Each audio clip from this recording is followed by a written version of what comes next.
clean energy? Here comes Chevron. Taxing AI? What about Meta? Lowering electric bills? Hello, PG&E. To quote FDR, never before in all our history have these forces been so united against one candidate as they stand today.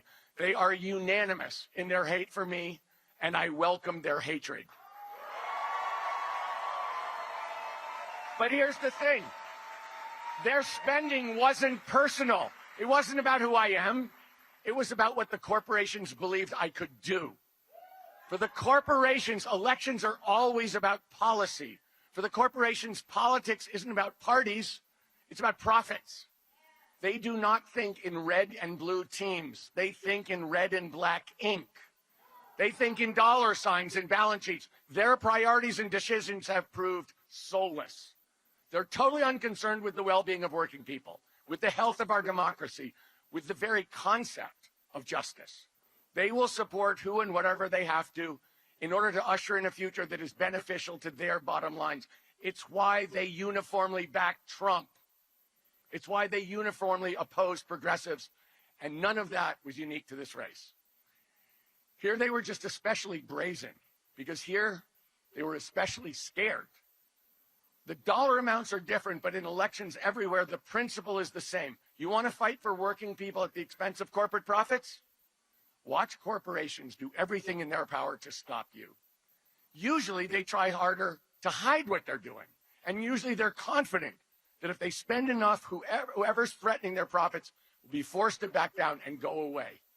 This is how working people have been priced out of our politics. This is how the system protects itself. And I'll be the first to say it, that isn't how the system should work. You shouldn't have to be a billionaire to run on single payer.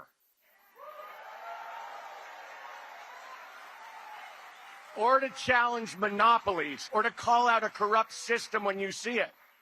But the system depends on its ability to crush anyone who tries. And I know that there are many, many people, activists and organizers and ordinary working people who are out there today and who have been out there for decades, saying and doing all of these things brilliantly and fearlessly. Those are the people I'm in this race for. Those are the people I'm in this race with. The corporate interests came at us with everything they had, and we didn't back down. We were absolutely uncompromising in our values and our vision for California, and together we've scared the hell out of the corporate interests who are used to getting it their own way. We exposed the fact that their power depends on a system that is fundamentally corrupt.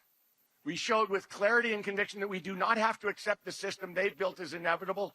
We proved something FDR said almost a century ago, that government by organized money is just as dangerous as government by organized mob.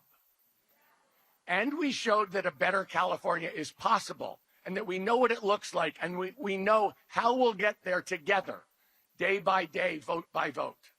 Because together, all of us in this room believe in a not-so-radical idea: California can work for working people. Because we believe in a California where we have single-payer health care. A California where we have clean air to breathe and water to drink. A California where young people can imagine a future in the place they grew up. A California where corporations and billionaires who got rich here and then pulled the ladder up behind them do pay their fair share and are actually proud of their contribution to the 21st century society. That's us, that the rest of the world admires. That's what we're fighting for together. And that's what the corporations are hell-bent on stopping, because they know what we know. If we win, corporations lose. I've always been an optimist, and tonight I remain an optimist. None of this is far off. These dreams are not too big.